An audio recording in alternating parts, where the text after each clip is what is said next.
आइए, आप सुन रहे हैं समुद्र मंथन।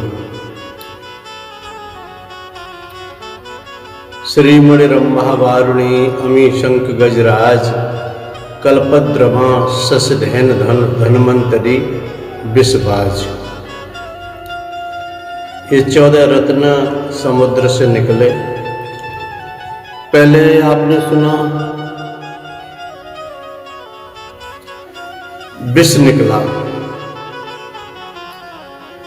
विष भगवान शंकर ने पी लिया, कंठ में रख लिया। फिर उसके बाद निकली कामधेनु।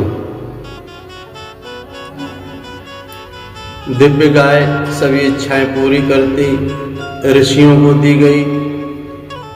ऋषियों ने यज्ञ आदि से कर्म किए, यज्ञ किया। उच्च श्रवा घोड़ा निकला, वो असुरों को दिया गया। ऐरावत हाथी निकला, उसको इंद्र को दिया गया। कौस्तुभ मणि निकली, उसको भगवान विष्णु को दी गई, बहुमूल्य मणि। पारिजात वृक्ष निकला, जिसके फूल कभी मुरझाते नहीं थे, स्वर्ग में चला गया। अप्सरा निकली, अत्यंत सुंदर देवांगना, स्वर्ग में देवताओं के यहां चली गई। अब देवी लक्ष्मी और समुद्र की देवी भगवान विष्णु भगवान को दी गई। लक्ष्मी के बाद निकली वारुणी मदिरा, शराब, देवताओं को दे दी गई, दैत्यों को दी गई, पियो। शंख निकला, पांजन्य भगवान विष्णु को दे दी गया। चंद्रमा निकला, भगवान शंकर ने मस्तक पर धारण कर लिया। धन्वंतरी आयुर्वेद के देवता, देवों के वैद्य देवताओं को दिए गए। कल्प वृक्ष, इच्छा पूर्ति करने वाला वृक्ष, स्वर्ग में चला गया। अमृत प्रदान हुआ, अमृत आया, जिसके लिए समुद्र मंथन हुआ।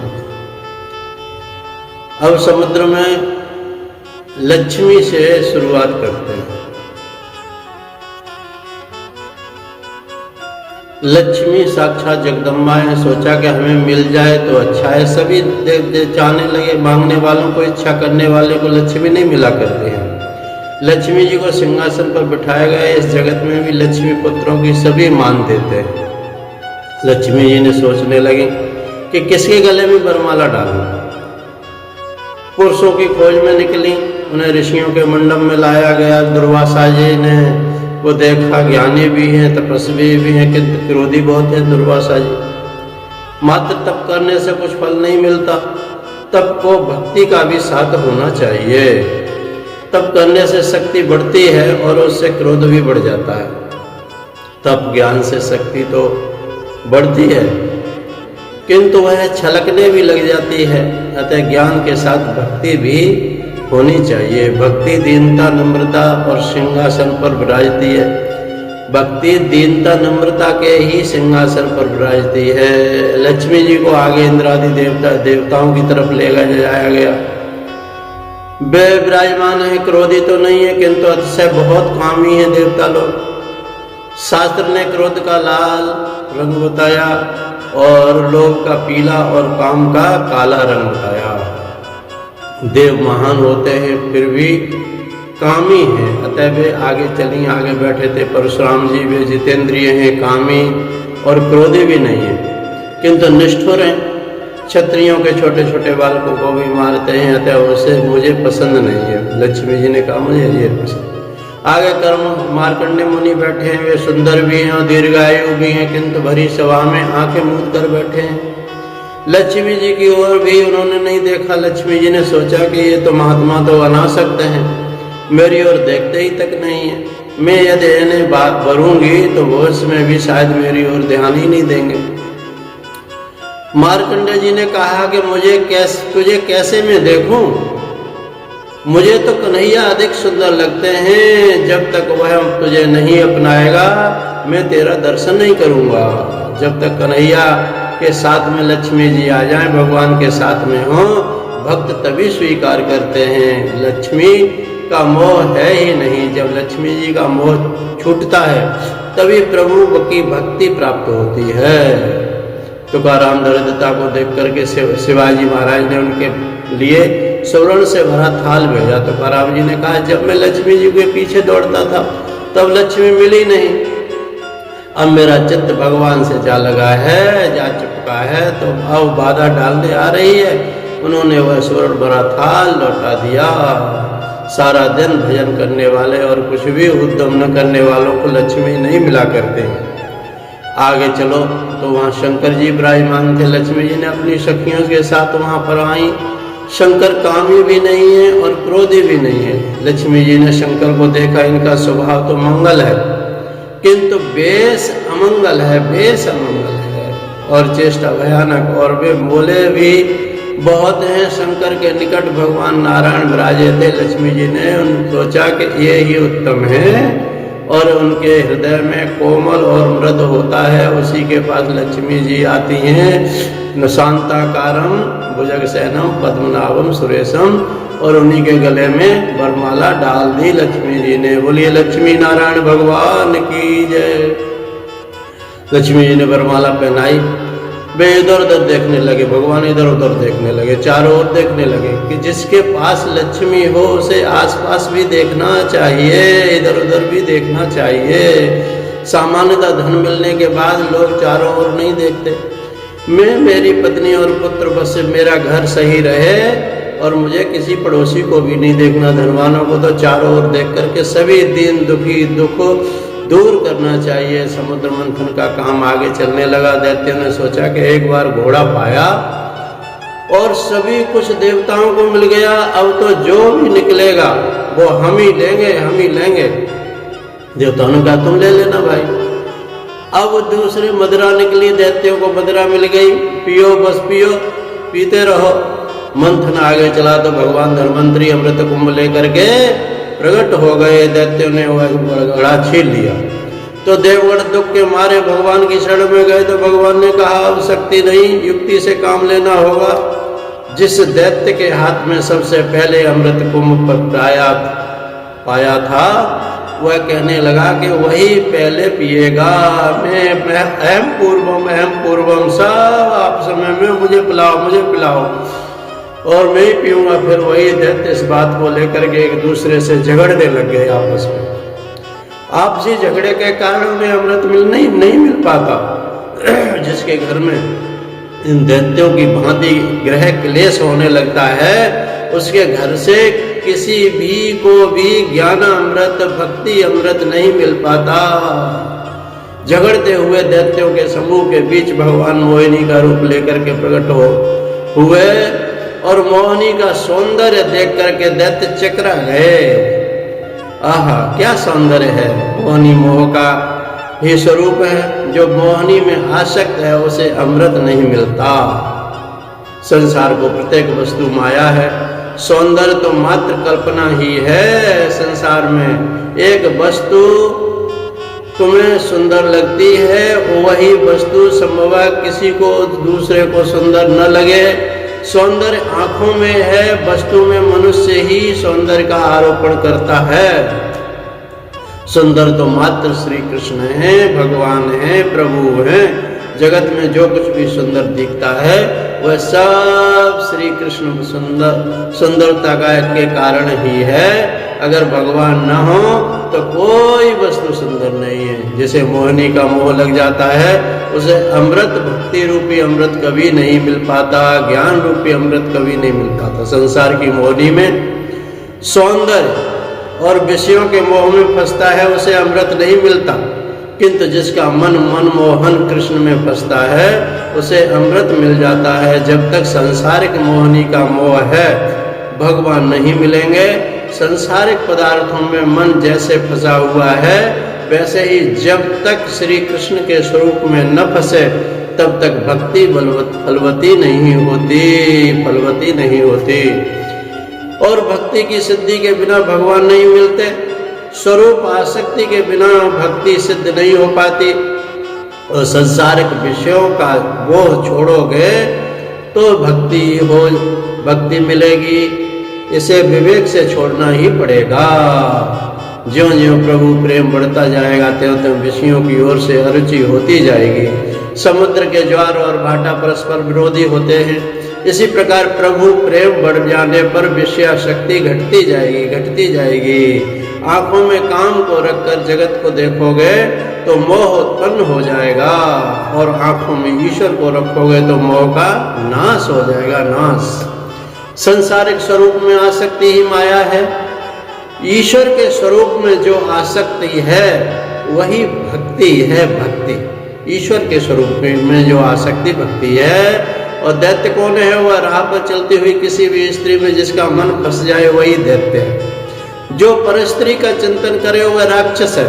कामातुर दैत्यों ने मोहिनी को घेर लिया और मोहन पूछने लगे, देवी तुम कहाँ से आई हो? तुम्हारा कौन सा गांव है? कहाँ पर रहती हो? विवाह हो गया है कि नहीं? मोहिनी माया में दैत्य सुध बुध खो बैठे। भगवान सोच रहे थे कि इन दैत्यों को अमृत न देने में ही कल्याण है। यदि अमृत मिलेगा तो ये अमरता प्राप्त कर जाएंगे। अभिमानी होकर पाप अधिक करेंगे, अभिमान हो जाएगा इनको। और मोहिनी ने हंसते हुए कहा, मैं तो आपके कल्याण के लिए आई हूँ। मेरा कोई एक घर नहीं है, मेरे तो कई घर हैं। जो भी पुरुष मुझसे प्रेम करता है मैं उसके घर जाती हूँ। मैं तुकाराम के घर भी जाती हूँ, नरसिंह मेहता के घर भी चली जाती हूँ। वैष्णवों के जितने भी भक्तों के हैं सभी ठाकुर जी के भी हैं, घर हैं वो। दैत्य मूर्ख थे, अतः मोहिनी के वचनों का बूढ़ा समझ न सके। जिस दैत्य के हाथ में अमृत कुंभ है वह ललचाई आंखों से मोहिनी की ओर देख रहा था। उसने कहा, मैं यह कुंभ तुम्हें भेंट करता हूँ। उसने सोचा कि इससे प्रसन्न होकर मोहिनी उसके ही घर आ जाएगी। मोहिनी ने उससे पूछा, इस घड़े में क्या है? तो उसने कहा कि ये अमृत है। सौंदर्य किसी जड़ वस्तु में नहीं, जिसे देखने से विकार जागे वह सौंदर्य ही नहीं है। दैत्यों ने वह घड़ा मोहिनी के हाथों में दे दिया और बोला, देवी जी बांटेंगी और हम शांति से पिएंगे। देवी जी ही बांटेंगी। ये हाथ जोड़ करके बैठेंगे, झगड़ा नहीं करेंगे। मोहिनी देवी ने देव और दानवों को अलग अलग दो पंक्तियों में बिठाया और पहले दैत्यों के पास जाकर उनसे कहा, मैं आपको कल्याण करना चाहती हूँ। दैत्यों से कहा, मैं आपका कल्याण करना चाहती हूँ, किंतु है ऊपर का जो अमृत पानी जैसा है, पतला पतला, अतः उसे देवों को पिला देती हूँ। और नीचे जो अच्छा अमृत है वह आपको पिलाऊंगी, गाढ़ा गाढ़ा। ठीक है। बेचारे मोहांध हो गए दैत्य। वे कहने लगे, अच्छा हम नीचे का अच्छा भाग पी लेंगे और आपके हाथों से मात्र एक बूंद भी अगर मिल जाए तो भी बहुत है। वे मोहांध होकर बुद्धि गंवा बैठे। अन्यथा एक ही घड़े में अमृत दो प्रकार का कैसे हो सकता है? दैत्यों ने कहा, देवी जी आपको जो योग्य लगे वही करें। मोहिनी देवी देवों को अमृत पिलाने लगी। कुछ देर के बाद में दैत्य घबराकर सोचने लगे कि इस बात में छल दिखाई देता है, हमें छल दिखाई देता है। दैत्य राहु ने सोचा कि इसमें कुछ न कुछ कपट है। उस नारी का विश्वास करके हमने बड़ी भूल की है। ऐसा सोचता हुआ वह देव पक्ष में जाकर के बैठ गया, जिसने अपना भाग गंवाना न पड़े। राहु देवों की पंक्ति में सूर्य और चंद्रमा के बीच में बैठा था और मोहिनी देवी ने जान गई कि वह दैत्य है, किंतु भक्ति पंक्ति भेद न करने के हेतु से राहु को भी अमृत पिला दिया। भोजन में विषमता कभी मत करो। जो पंक्ति भेद करता है उसे संग्रहणी नाम रोग हो जाता है। जब तक पूर्व जन्म का पुण्य बलवान है पाप का फल नहीं मिलता। यह भी तो सोचो, जब इंद्रादि देवों को अमृत मिल रहा था तब राहु वहां नहीं था, किंतु जब सूर्य चंद्र को अमृत मिल रहा था तो वह वहां पहुंच गया। मन का स्वामी चंद्र है और बुद्धि का स्वामी सूर्य है। और सूर्य बुद्धि का स्वामी हाथों से, जीव से, मनुष्य से भक्ति करता है, तब विषय रूपी राहु बाधा डालने आ जाता है। किंतु जब मनुष्य मन से, बुद्धि से ईश्वर का ध्यान करने लगता है तो विषय रूपी राहु बाधा डालने के लिए आ ढूंढता है, आ जाएगा। मन बुद्धि को ईश्वर के ध्यान में लगाया, नहीं कि राहु आया आ जाता है तुरंत ही। समझो मन और बुद्धि को जो भक्ति रूपी अमृत मिलता है वह विषय रूपी राहु से देखा नहीं जाता। अतः विषय रूपी राहु विघ्न डालने आ जाता है, किसी भी रूप में आ जाए। इस विषय राहु को ज्ञान चक्र से नष्ट करना है, ज्ञान से, अपने विवेक से। राहु ने अमृत पीना शुरू किया, ये था कि भगवान ने सुदर्शन चक्र से चला करके उसका सिर उड़ा दिया, काट दिया। अर्थात सुदर्शन चक्र, जब तक दर्शन नहीं आएगा तब तक ये राहु का सर नहीं कटेगा। सुदर्शन, अच्छा दर्शन, ज्ञान रूपी सुदर्शन चक्र से विषय राहु का नाश हो जाता है। मात्र ज्ञान और बुद्धि से विषय रूपी राहु मरता नहीं। ज्ञान और बुद्धि का अधिक विश्वास मत करो, अकेले ज्ञान से कुछ भी नहीं हो सकता, क्योंकि राहु वैसे तो अमर है। जब तक कोई सच्चे संत की कृपा नहीं मिल पाती, विषय रूपी राहु कभी नहीं मर पाएगा। मात्र ज्ञान से विषयों का नाश नहीं हो पाता। ईश्वर के अनुग्रह से ही मन निर्विषय ही होता है। भगवान की को कृपा के बिना मन निर्विषय नहीं हो सकता। ज्ञान का आश्रय लेकर भी अति दीन बनोगे तो परमात्मा की कृपा प्राप्त होगी। राहु को मारेंगे, राहु मर जाएगा। मात्र ज्ञान से ही निर्विषयता नहीं हो पाती है, और ईश्वर की कृपा से ही निर्विषयता आती है। विषया विनिवर्तन्ते निराहारस्य देहिना रसवर्जम रसोप्यस्य परम दृष्टा निवर्तते। गीता में भगवान ने कहा, परमात्मा को कृपा और साक्षात्कार से ही विषय शक्ति, विषय अनुरागता में से मन निवृत्त हो जाता है। दैत्य भगवान से विमुख थे, अतः उन्हें अमृत नहीं मिल पाया। संसार की मोहनी में फंस जाओगे तो भक्ति रूपी अमृत कभी मिल नहीं पाएगा। मोहनी देवी ने सारा अमृत देवों को पिला दिया और घड़ा दैत्यों के सामने रख दिया। दैत्यों ने चिल्लाना शुरू कर दिया, कपट कपट, विष्णु तुम साड़ी पहन करके आ गए, तुम्हें लाज भी नहीं आई। देव और दानवों के बीच भयानक युद्ध हुआ, दैत्य पराजित हो गए। जो मोहिनी के पीछे पागल बनकर दौड़ने लगते हैं वही दैत्य हैं। ये संसार की जो मोहिनी दिखाई देती है, जो मोहित हो जाते हैं, हम फंस जाते हैं, दैत्यों के श्रम और तप संसारिक सुख के लिए ही होते हैं। इससे आगे की कथा प्रवचन आगे के भाग में सुनेंगे। बोलो सद्गुरुदेव भगवान की जय। जय जय श्री राधे, जय जय श्री कृष्ण। सोहम सोहम सोहम।